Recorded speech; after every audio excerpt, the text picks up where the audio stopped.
صباح الخير جميعا يعطيكم العافية بنرحب فيكم بملتقى أريج الخامس عشر. We welcome you in ARIJ's 15th forum. We welcome Nadia, who's with us in this session that talks about Instagram and how does it work.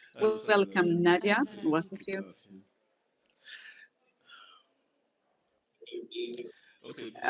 Just briefing about Nadia. Nadia Diab is the policies officer for Instagram, and she's head of public policy for Instagram in the Middle East. And Nadia, for Instagram, she works with civil society organizations, the youth, and decision makers in order to make sure that the characters that are used and features that are used in Instagram do meet the needs of this area. Also, she, in addition to her work, technical work with Instagram, she also used to work with the Commission, the EU Commission, and used to focus on international relations for the MENA region.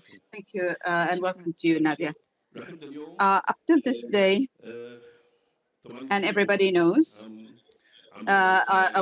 most of us are asking the same question about Instagram. What did happen in Palestine in May 2021, and how did Instagram react? What were the means used in order to address what happened? Thank you very much for inviting me, and I'm saying because I'm going to speak in English because this topic in particular is very important, and it's better to explain in English in order to be accurate. So first, May 2021 was probably the toughest period for us in the MENA region as a company.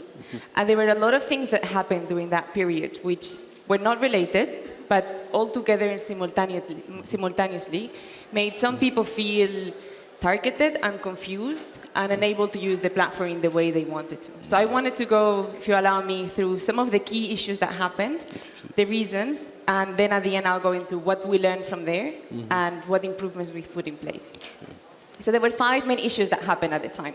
The first one was the technical bug or problem with the stories. The second one was the blocking of hashtag Al-Aqsa. The third one was the misplacement of screen that warns when there is sensitive content under it. We had some issues with false positives. And finally, there was a reduced distribution with certain content that was reshared. So in terms of the bug, on the 5th, between the 5th and the 6th of May, we were told that people were seeing their stories disappear from their story trail. And this was happening everywhere across the world. It was affecting millions of people, and it was not related to one specific region. However, because at the time, the unfortunate events started to unfold in Sheikh Jarrah, then it was noticeable, particularly because when people need desperately to use social media to raise awareness what is happening, and we have such a technical bug, it affects them more. So at the time, the stories were disappearing, and this was not related to the content itself. It was just a bug that was making stories expire very quickly. And as soon as we were able to fix it, we also posted our CEO, so the head of Instagram, Adam Mosseri, he posted an apology on Twitter explaining what was happening and particularly apologizing to people who were affected in Sheikh Jarrah because it was important for them to express themselves. That was not only affecting Palestine, it also affected protests in Colombia, protests in Canada, people everywhere, but it was very noticeable here. The second thing was the very unfortunate, and I think one of the hardest things for us was the blocking of Al-Aqsa hashtag in error. On the 7th of May, and I remember this because I was notified, at around 11 p.m. we realized that Al-Aqsa hashtag was blocked. Blocking a hashtag doesn't mean that the content that has the hashtag is not available, not that people cannot see the content with that hashtag. It just means that you cannot search content using that hashtag. So it doesn't affect the existence of content, but it affects how easy it is for people to find it on the hashtag only. Yeah. What had happened is that one of our reviewers saw Al-Aqsa in the context of someone also talking about the Al-Aqsa Martyrs Brigade. Al-Aqsa Martyrs Brigade is designated by the US as a foreign terrorist organization, and because we are bound to US laws, we're not allowed to show representation of this organization on our platform. So the person made the mistake, seeing an Al-Aqsa hashtag, thinking that it was a short name for the brigades, and then blocked it. It took us 20 minutes to unblock it as soon as we became aware. But of course, this should have never happened. Al-Aqsa's allocation is very symbolic. It's very important for Palestinians, but also for Muslims around the world, for everyone who cares about what's happening. And so that should never happen, and we really deeply apologize for that. Then we also had an issue with the misplacement of warning labels. So as you know, when there's content that is graphic, I mean, you know, you're a journalist, when there's specific content that is very graphic, we put a warning label to warn people that what they are about to see can be shocking. And so in the cases of the stories, when you post that on a story that actually has graphic violence, because of a technical issue that we haven't really figured out yet how to fix, sometimes that warning appears in other stories. So people were saying, here I'm talking about Palestine, there is no graphic violence or graphic content, and yet you're putting this screen. This is because the previous story will have had that screen on, and so it was kind of transferred. We know this is happening. Unfortunately, we tried several iterations to fix it, but we haven't yet found a sustainable solution because often it happens again. Then we had issues with, in some occasions, content that was removed in error. And as soon as we became aware of it, and we have partners from the region who flag to us when this happens, we restore it. But we know that's a problem. And then lastly, the fifth thing that we had issues with, it's not really a mistake, it's just the intended way of the algorithm works, and we can talk about that a bit later. We know from our experience and for the research that we do with users that people don't really like to see reshared content, because I might have seen it already, I've seen it all the time because all my friends repost it, and the experience is not as good. So usually the content that is reshared, so you post about it and I reshare it, will be in a way put farther down in the stories trail.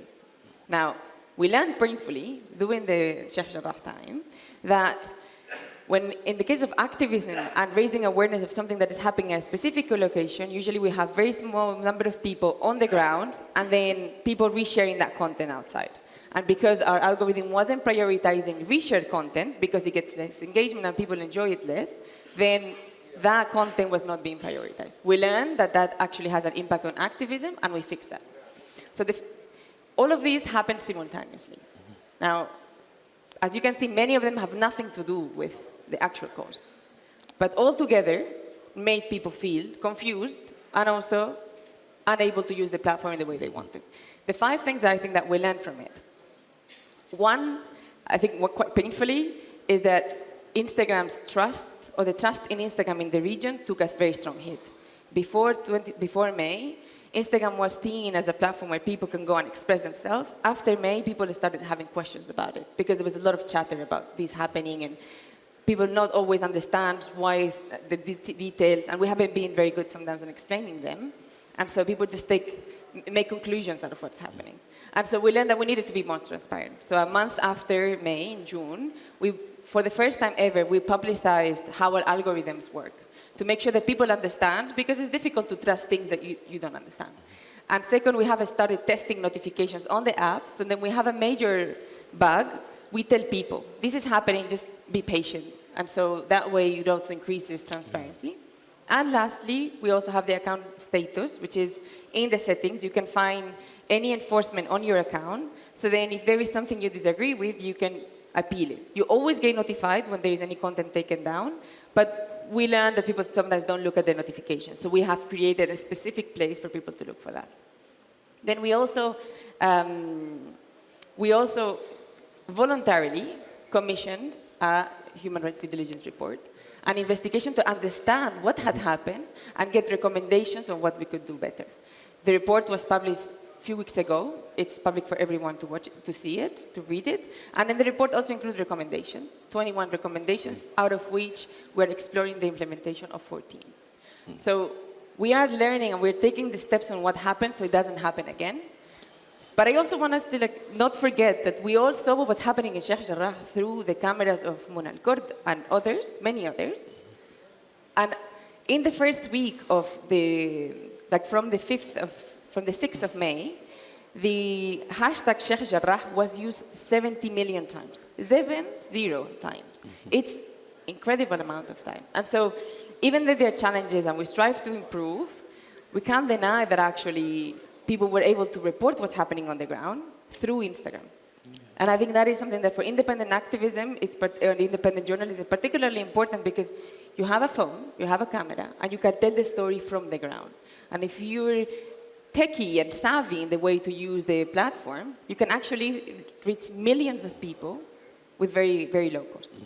And so I think that's also like a learning that we had from the events in May. Thank you, Nadia.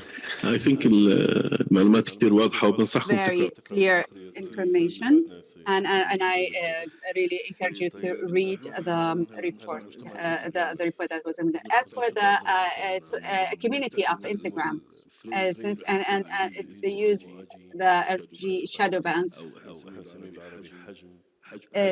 TG shadow bans. Can you tell us more? What is meant by shadow bans? So what's happening? And how does Instagram react? Okay. So shadow banning is really a very vague term that means a lot of things to different people. But if you let me to take a step back, when Instagram was first developed in 2010, it was just a chronological sheet where people would put their content, and you will see it chronologically when you open the app. So if I open the app at 9 p.m., I would see things that have been posting at 8:57 and then like backwards in time. By 2017 or 16, with the expansion of the use of Instagram globally, people were missing more than 70% of the content that they wanted to see. And we always do surveys and research, so the experience for users was really bad, because it doesn't mean that because I opened the app at 9 p.m., I'm interested in what people did at 8:55. I want to see what my sister did in the morning. So we started to use algorithms to inform how we serve content. And so what we're really trying to do is to do informed guesses of what you are likely to want to see. And so with this in mind, we have, as you said, again, in Instagram, there are 4 what we call surfaces, which is the spaces. So you have stories, which is more the spontaneous things of the day. You have feed, which is more permanent, long-term things that people want to have on their grid. You have explore, where you can find unconnected content, and then you have DMs and reels. For each of the spaces, because people use it differently, we use different algorithms. Now, it is very complex, but I will try to explain in a very simple way that I managed to understand, not being very techie. There are several factors that inform how the algorithm works. And in each surface, the algorithm will give different weight to different things. There are majority, we can organize them in 4 buckets. There is information about the post. So what is the theme? What is the location? How long it is? Is it a photo? It is a video?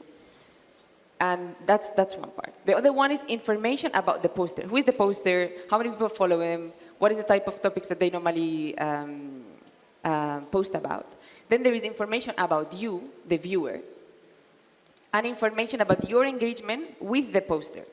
So imagine, for example, that my sister posts something, and I engage a lot on DMs with her. The algorithm understands, okay, Nadia cares about what her sister does, and so her stories are going to be at the top of my tray, because we understand that I care about her content. Now, if there is this other person, we also have a very close engagement on DMs, but they tend to post videos, and I really love videos, but not photos, then their content will be first. And if we have the same with 3 people, and there are 2 videos, but one of them is about sports, and I don't care that much for sports, and the other one is about my nieces, then I always care about my nieces, and I engage with the content, I like it, I reshare, I send hearts. My engagement with the post then tells the algorithm, okay, so Nadia is interested in this person, this type of content, and she tends to engage with this in these ways. And so it will organize the content on the tray. Now, this is incredibly complex. And the way that the engagement has on stories is not the same as on Explore. Because when I go on Explore, I don't want to see how my sister bakes. I want to see how a chef does a specific plate. That's what I'm interested in. Or I want to see, I'm interested in sports, and I tend to look for sports. And so that's what comes up on my Explore. Yeah. So there is not really about my relationship with the person, it's about the theme. What we always tell activists and creators is use the creator account because you get a lot of insights. And on your insights, you will learn what is that your audience like. Do they like more videos? Do they tend to engage more when you are looking at the camera? In general, when you speak to the camera, you get more engagement because people feel like you're talking to them directly. And through this, then the ranking happens. Now, in a situation where there's a crisis, and everyone is posting. In May, my stories were like thousands of stories. The pie of offering of stories is very large. And people spend maybe 30 minutes on their Instagram account. That means that I will not be able to get through all my stories. And so that also, in fact, the sense that my content is not being distributed, no. It's the distribution, but it's also what the viewer wants. And what the viewer wants will determine how much your content is distributed. So a lot of a big part of being successful on Instagram is understanding what your audience wants to see. Now, this is what we call organic. And this fluctuates, like it always changes up and down, it's normal. Then there are 3 situations where we actually take decisions that will affect the distribution of content. And that's what people usually call shadow banning. The first one is enforcement. If someone breaks our rules, as soon as we become aware through reporting, we will remove the content and we will give the person a strike. We know people learn by doing, so it's not one and you're out, you have several. But when you violate our policies, for a period of time, your content will be less distributed. And there's a good reason for that. Imagine someone is posting hate speech, kill the Arabs. If and we will find the content and we remove it. That person is likely to maybe post again something similar. And so for a period of time, we reduce their distribution to protect the community so less people would see that content if they post it again. So that is one. When there is a strike, the distribution will be lowered for a period of time. The other one is the recommendation guidelines, and we have them on the help center on our website. These are what content we recommend on Explore versus what content we don't recommend.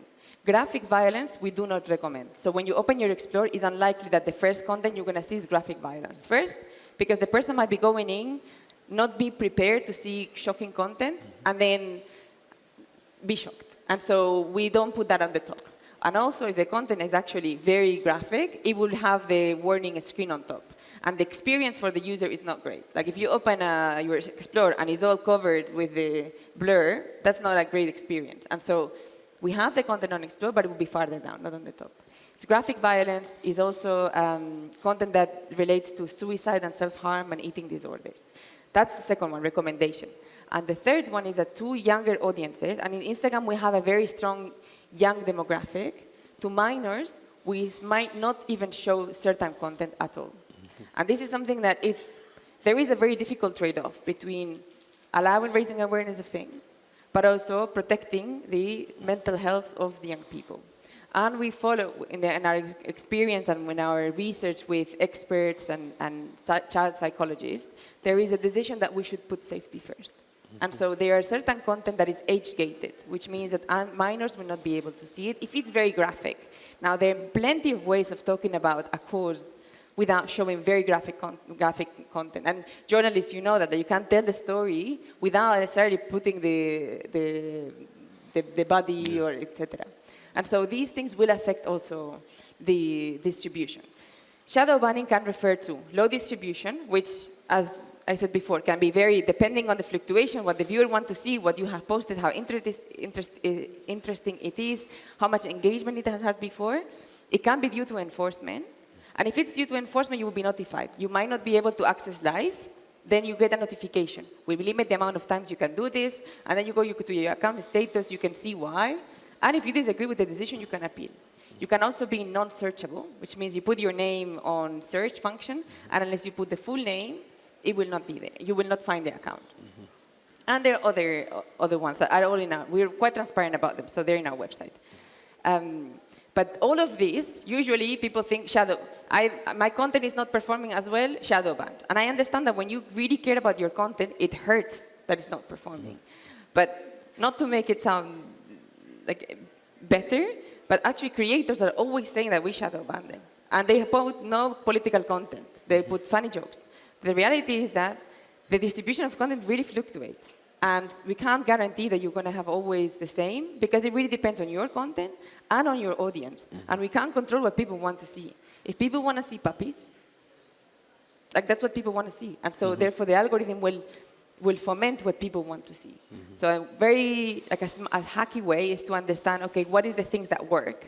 And then talk about what you want to talk about in the tone that works for your audience. So then you get more engagement. The more engagement you get, the more distribution you get.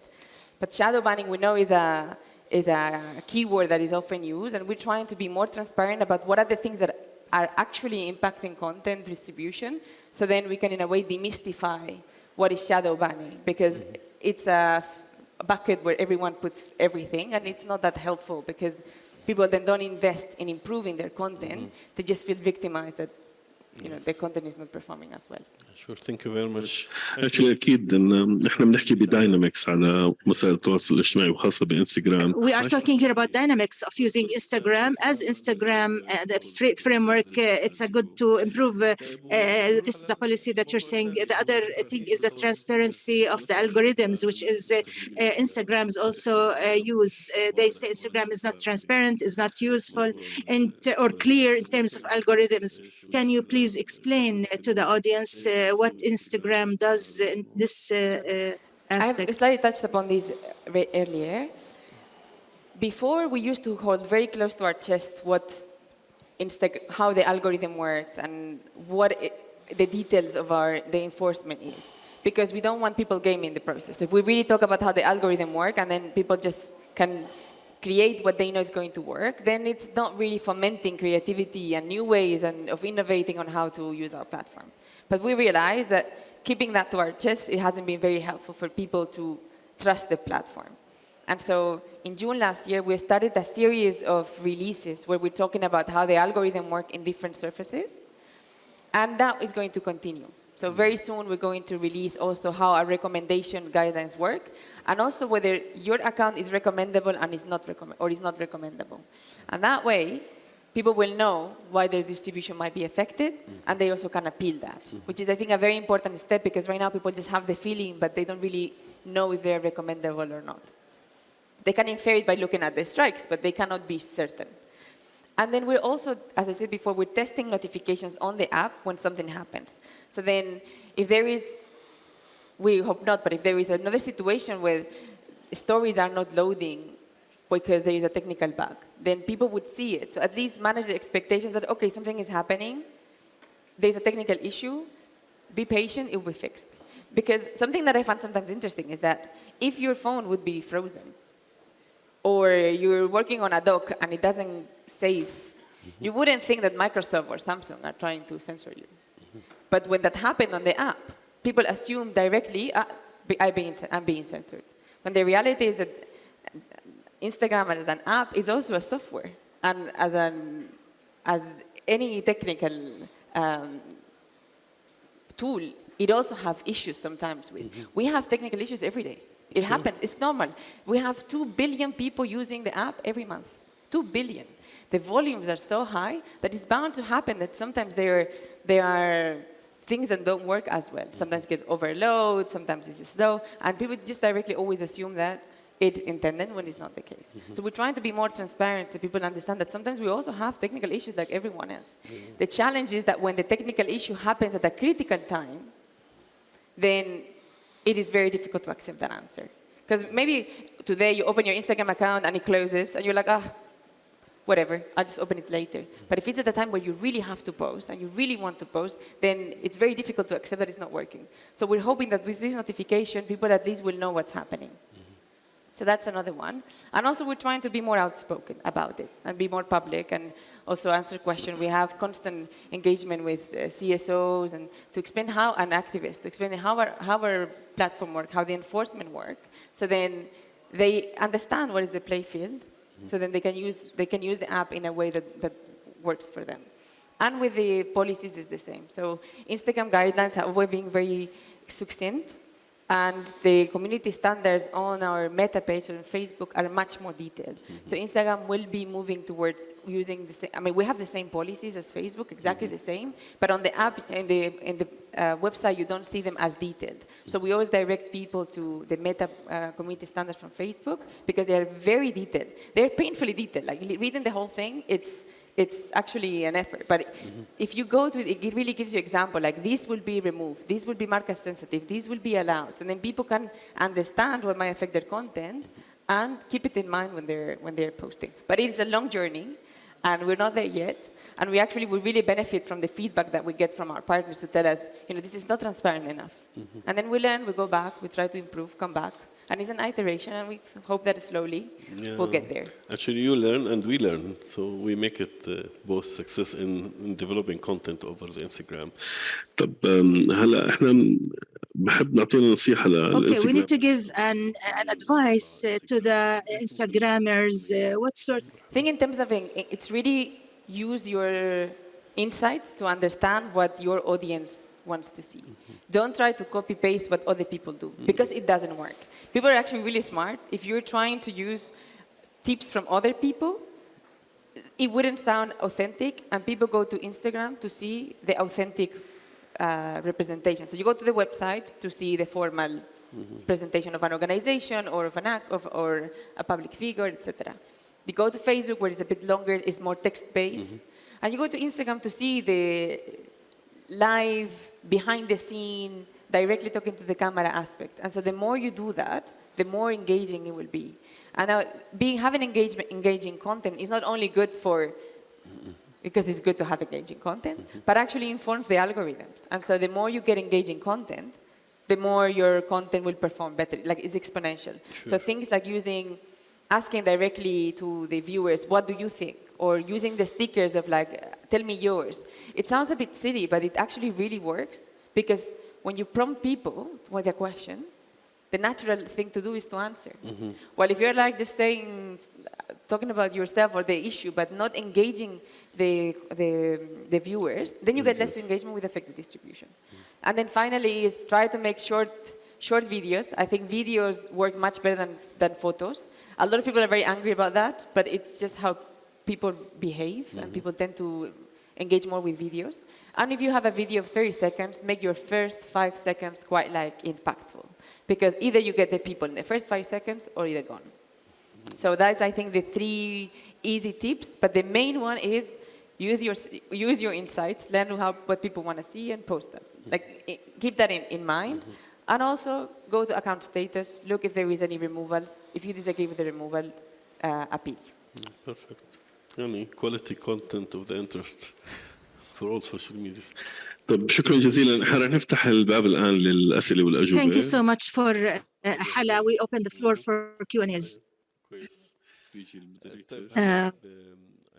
We have the moderator now. تفضل. مرحبا أنا Usaid Rababa from Jordan.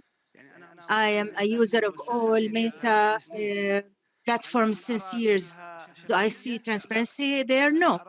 Do I see justice for each and every event in terms of opinions or insights? No. Are they biased towards some Arab issues to serve the West and the US? Yes. If we today want to post something against an Arab regime, we would be insulting a president, etc. We don't see any restrictions.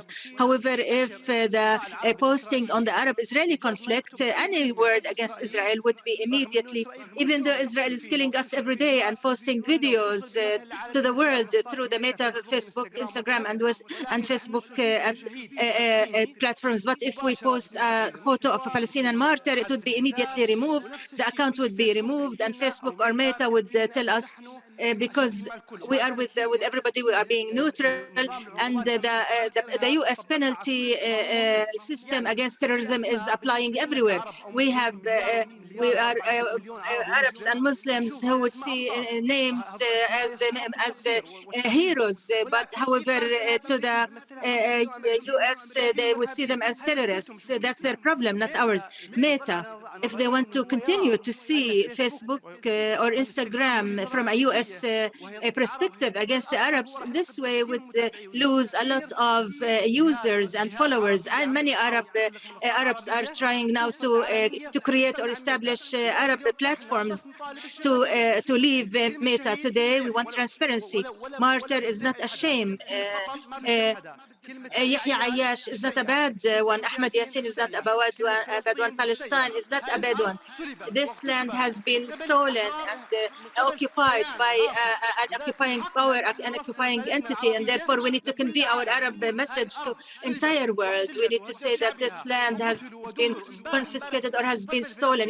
Only yesterday, a Palestinian child was killed in cold blood without moving the feelings of the West. Why can't Biden then come and say this Israeli soldier who killed the child needs to be held accountable.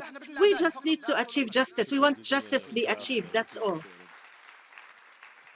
I want to separate your question into divided into two parts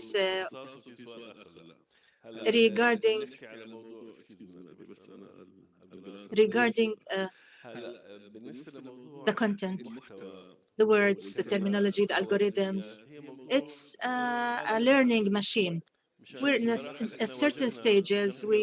If we go back to May 21, there were two roles. One, that algorithms learn these words within the dictionary. Now, any book or any text, you would find words that are already on, would be blocked, that are violating human values. Regarding the content or the context or the concept of this, so the framework in order to be updated, it takes time. However, there is some change from before compared to now. When you're speaking about Sheikh Jarrah, 87 million hashtags have been done. And you know that hashtag was a great one at an international level. At a global level. I'm not defending, but I'm just telling you about the framework of the social media, any social media platform today, informing the content that is not good. It makes a difference, of course. If you're providing a good or not good content, this would affect the algorithms prior to reaching or being improved or amended. I don't know if Nadia has anything to share on this. So I agree that the terminology in some cases is problematic, but the algorithms don't work there is Palestine and then that'll be removed. It doesn't work at all that way. When there is content that violates our rules, and there are limitations on what it can be and cannot be allowed on the platform, the representation of organizations that are sanctioned in the US is something that we're obliged by law, and there is not really much we can do there. There is a space where we're trying to improve, which is in the space of how to manage content that's praising some of these organizations, not representing them. And over the years, and I might quote Nadim here, that things have slightly improved since 2015, because we are learning more about how people use the platform and what are the areas that might be actually undermining people's ability to use it as much as they should, and we are learning from there. Now, it's not perfect yet. It's a journey, it's improving. There are certain things that we are bound to that we cannot change, but I would fundamentally disagree that the moment you speak about Palestine, then the content is taken down, because that is not what the data tell us. The amount of posts that are about Palestine on the platform speaks differently. It's a specific content that either has to do with their presentation or of certain organizations that cannot be on the platform, or the use of certain terminology that also will make the content be removed, or if sometimes people are actually breaking our rules because they're posting hate speech, which it happens as well. The reason why we don't remove those accounts straight away and we give them several chances is because we understand people don't read our community standards, even though they're very detailed, so they post content that might be violating. When it's removed, people get a notification, they can see the exact policy, they can understand a bit better what it was violating, and then be careful in the future. It's true that the messaging that notifications is not detailed enough, and we're working to make that more detailed, so then people really understand what is it that is affecting their content. I think Nadia. شكرا لك. تفضل. Hello, everyone.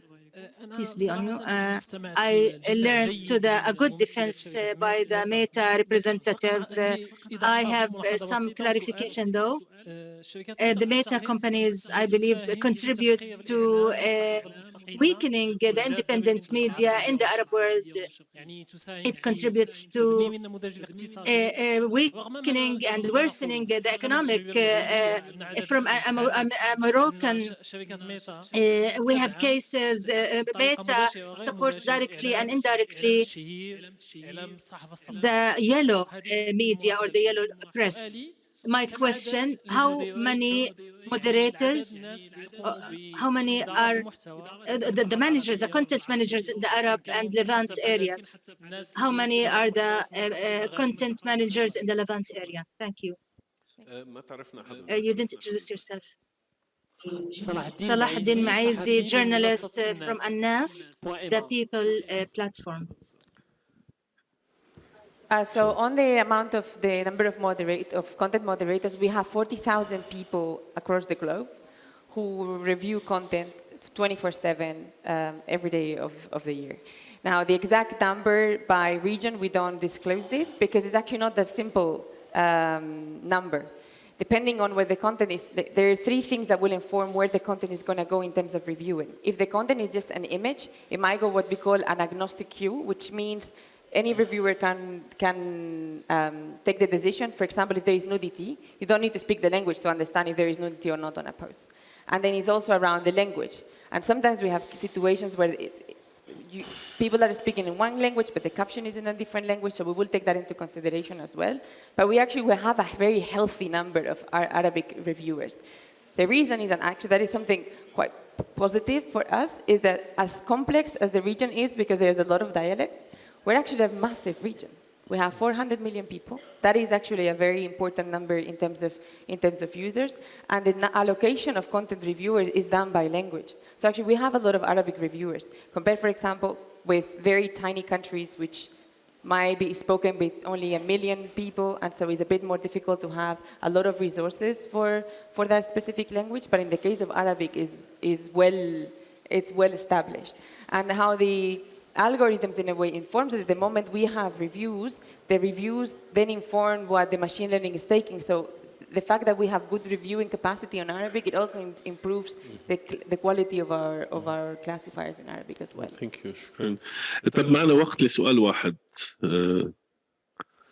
We have space for one more عندي question. 4 أسئلة. طيب. Also, I can also after the session, if there is questions that I didn't get time to, I'm happy to stay outside and I can answer them as well. طيب احنا ناخذ من الجهه هاي بعد اذا تفضلي بليز. يمكن تقدر تسمح مع بعدي سؤال انه انا بس عندي مقترح للكل actually. معنا دقيقتين. Quickly.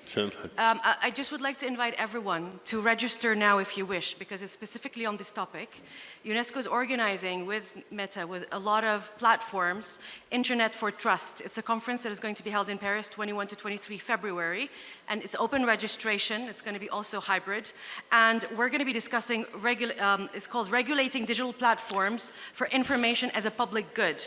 And we're inviting governments, regulators, digital platforms, legal experts, and what we're going to do is we're going to work together to see if we can create a model regulatory framework for digital platforms so we can fight any harmful content, but at the same time maintain freedom of expression and human rights. So just wanted to let everyone know if you need more information for the link to register, and we welcome you in Paris or virtually. Thank you. Thank you. شكرا لك. طيب أنا سؤال بس أونلاين وتم تكراره كثيرا. We have a question online regarding the accounts and their problems. We can go back to the communication center on Instagram and follow and read and learn more about the policies, and they would be able to help us anytime. We have a question regarding the acceptable content standards or measure or criteria. You mentioned a number of procedures. Can you give more advice on what are the acceptable content criteria on Instagram? So the community standards are very clear and establish what is and what is not allowed on the platform. And what is not allowed, it doesn't follow a specific law for a specific country. They're global because we have, as I said, 40,000 people who are reviewing content everywhere, and we have to make it scalable. So the only way to do that is to have global standards for everyone the same. These global standards are, I think, quite clear in some spaces. One is that we have safety and security, we have violence and incitement, we have dangerous organizations, we have fraud and scam, we have intellectual property, bullying and harassment, and sexual activity. And so in each of these buckets, we explain very clearly what is allowed and what is not allowed on the platform. I think nothing there is particularly shocking.